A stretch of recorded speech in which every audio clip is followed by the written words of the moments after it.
gian so nung tiếng lệ hung sul ha gì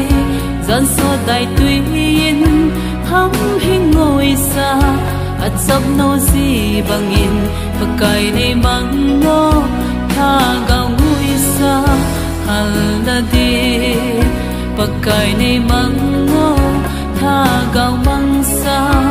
hol na đi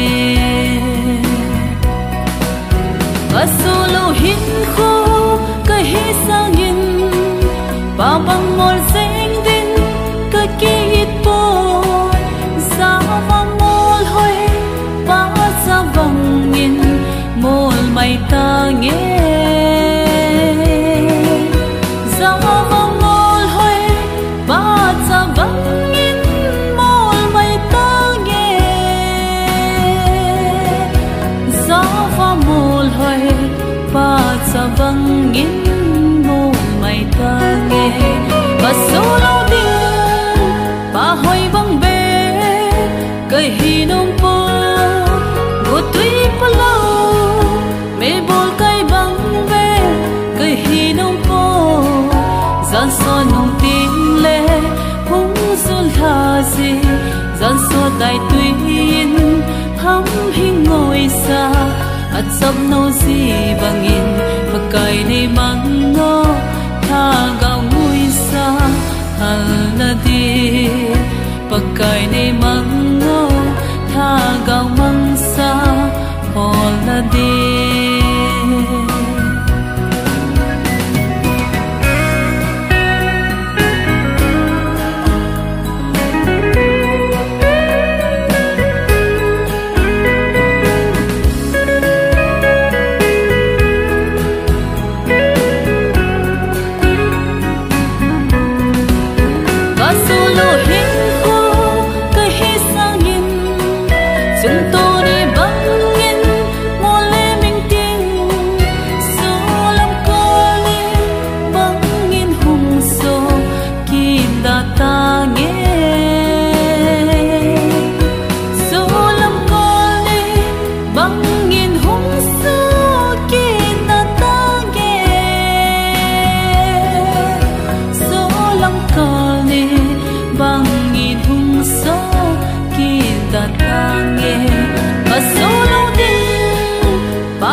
gian so nung tiếng lệ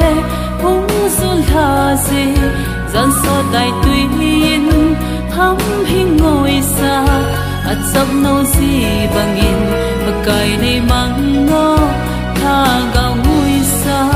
hal na đi và cài này